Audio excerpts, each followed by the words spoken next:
Today at Manchester Theatres, I am with the powerhouse that is Glenn Adamson, because he is returning to Manchester from the 24th of February to the Palace Theatre with the smash hit musical Bat Out of Hell. Now, Glenn is a veteran in this role, having toured all across the UK and across the globe with it, but he has been in other shows such as We Will Rock You, American Idiot, Secret Love, the Doris Day musical, and The Rise and Fall of Little Voice. He trained just a hop, skip and a jump away at LIPA, where he was awarded the Stephen Sondheim Award for Best Young Performer of the Year.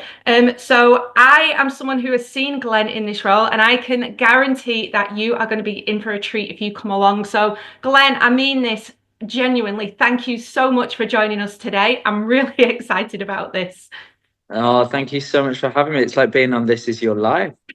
It is a bit, isn't it? Yeah. So Bat Out of Hell. Now, I'm sure many people know the music of Jim Steinman, but they might not know the story. And it is a bit of a different one for Bat Out of Hell. So can you talk us through it? Yeah, so it's sort of based on the Peter Pan story meets Jim Steinman. So everything's larger than life, as you can imagine.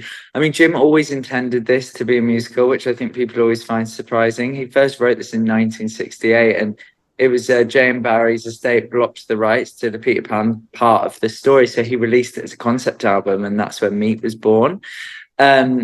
And, you know, Meat was actually supposed to play the part that I play. So we basically see that story, and Strat, my character, is stuck at the age of 18, can't age past that point, but he meets Raven on her 18th birthday. So she will now continue to age, and they fall madly in love.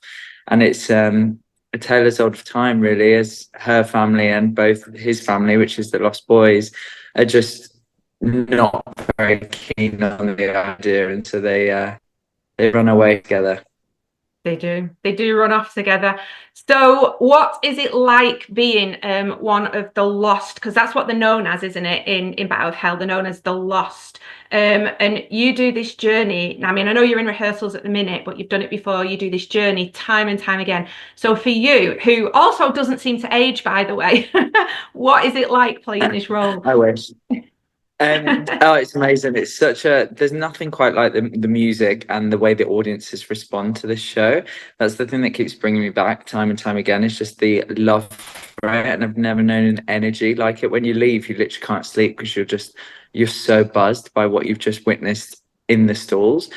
And to be part of this company, I mean, it's such an amazing company. This one particularly, the voices are just incredible and so Jim Steinman-esque. It's like constantly you're looking around just being so impressed by your peers as well, which is such a nice feeling. Yeah, and like we said, you have done it before. So when you come back and you're surrounded with, like you say, peers, people that you look up to in the industry, and do you kind of want to play the role the same, or each time you're coming back to it, are you kind of influenced by, depending on who else is going to be in the cast? Because that then might make you look at your character differently. Yeah, absolutely. I always say, like, I'm a real fan of going on with understudies as well, because it's just completely different every time. Everyone brings something different to Raven, which means my strat is totally different. And sometimes I'll say a line and I'll be like, well, I've never said that line before. But then if I applied it to a different Raven, it wouldn't work. Yeah. Because you're just listening and responding. And I'm lucky I've had 3 different Ravens on the show. And they were all so different. I've gone from like conservative Ravens to more rocky Ravens. Like, you see so many different types of them, and every time it adds a different layer to what we do, and I love that. And I'm sure they would say the same about the strats and the alternates, that they do it differently, and I love that. It's very exciting with the show, and it keeps it fresh, keeps it alive. Yeah. Absolutely, because you do get audience members who come back time and time again to this show. You know, it's their bloodline, it's their theatre life. And what also is exciting about this show is the set. I mean, I've never seen anything quite like it. It's kind of set over 3 layers. I mean, you've got motorbikes that come on stage, you've got a live video feed, you've got tunnels and stuff. I mean, talk me through the set. Is it going to be the same this time, or? Yeah, it's slightly different because we've been inspired by sort of some of the shows that are happening at the minute, plus the Australian arena version we did, to bring the band out of the pit and put them on tour and really have them their work and their artistry be seen. I think, especially for a rock show, it's like there's so much magic happening in that pit that the audience don't get to see, which we just realized actually they're just as essential as people singing the songs, that they're playing the songs. So now they're on stage, they've got costumes. I mean, we're really lucky as well. The band are all, people say to me, you know, you've come back time and time again, but the band have all come back 'cause they love it and they love playing the music. I mean, Dave in the band has never missed a show since its first conception back in 2018, 2016. He's never left. He loves it. So it's really their time to be seen. So the set is very much the same, but then with some bare bones at the top so that you can see exactly what they're doing. But there's still all the live camera, if not more camera. Oh, wow. Oh, I was going to say, because for someone like me, I'm very, very clumsy, very accident prone. I would be a nightmare on a set like that. And I tend to be one of them people that if there's something technical nearby and I'm there, it will break. So have you ever kind of experienced anything like that, you know, with the motorbikes coming on or the live feeds? Because you have a lot of handheld mics as well, don't you? Yeah, and we've got the corded mic, which I tangle around my neck in Bat Out, and that has got caught on bikes and pulled me back before and ripped me to the ground. And there's lots of fire and confetti cannons and blood, and there's a lot of slipping that's happened. We've been okay. It's more things like when we've tried to press things and you go somewhere where they're not related to the show, like when we did Big Night of the Musicals the first time, and we added so much fire. We have 3 fire cannons in the show. I think we put about 20 on there. And the amount of hairspray they'd coated me in. And then it all went, I mean, it was milliseconds from my face. And I just thought, I'm about to go up in flames. Oh, wow. I mean, yeah, that'd have been not something that we would have enjoyed. Yeah, we wouldn't have broadcast that on the telly. So we're going back we're doing it again on Sunday. So there's no fire this time. Yeah, good. So the music, the Jim Steinman music, I mean, we've got Meat Loaf, but obviously there's, you know, he's done Celine Dion songs, Bonnie Tyler songs. I am a huge Meat Loaf fan. I was lucky enough to see him live 2 or 3 times.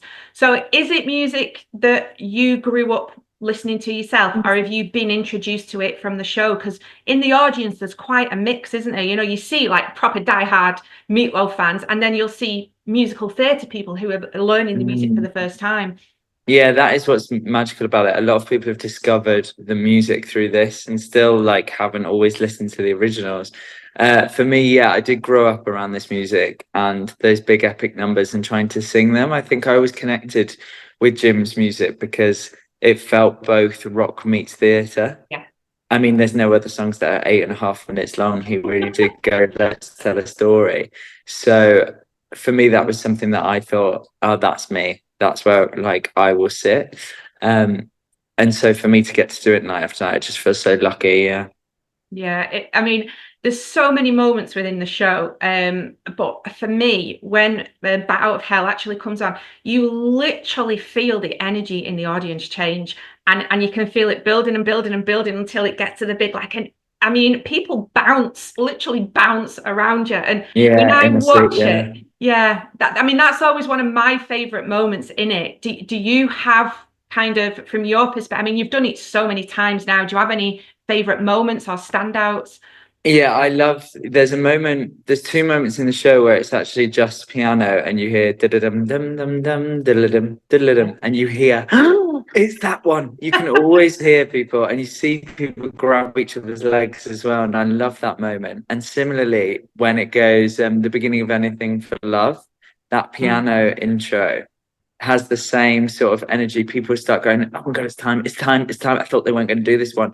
You hear it all like happening through the audience.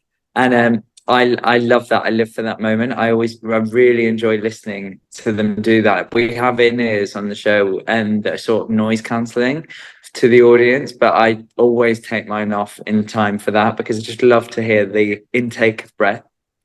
Yeah, I mean, yeah, I think I've been one of them people quite a few times.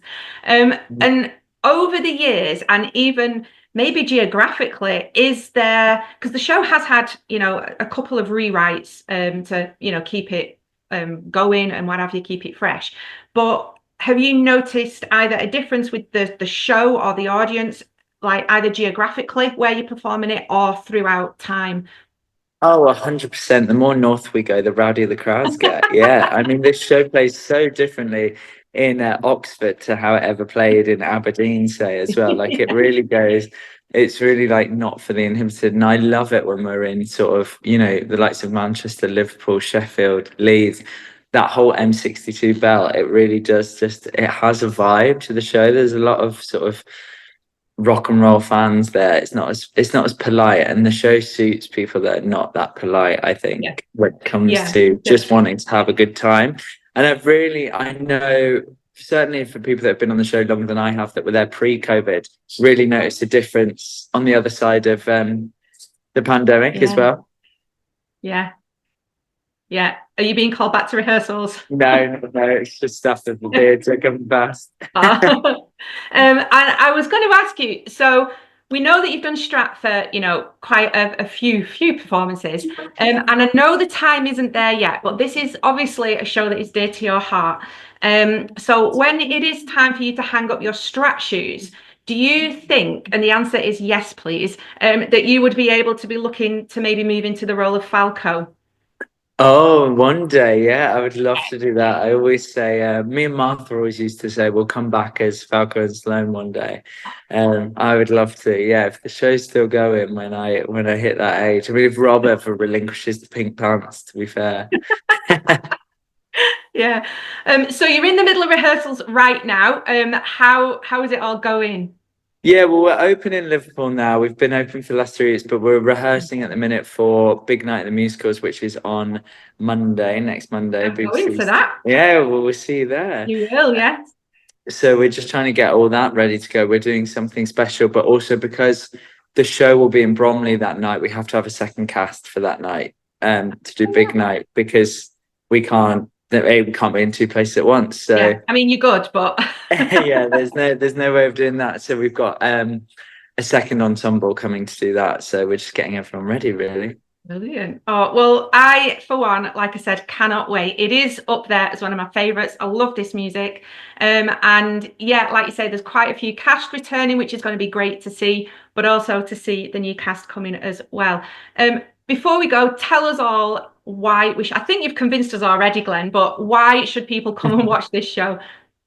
I think the highest praise that I always hear when people are leaving or they're at stage door is, for those 2.5 hours, I felt 18 again. And that's priceless. People always say that. They say, I've never felt 18 again other than tonight. And I think that's magic. That's the magic of theatre there. That's actually very, very true, because one of my close friends, this is her favorite show of all time. So when I told her I was interviewing you, she was like, oh my God. And she said, it just makes me feel like I'm 18 again. She literally said that to me. Yeah, there you go. Yeah, so there you go. Come and watch Be 18 Again. You can catch it at the Palace Theatre from the 24th of February. Bat Out of Hell with Glenn Adamson. Glenn, thank you so much. All the best for the rest of the tour and for Big Night at the Musicals as well. Thank you for having me, and I'll see you there.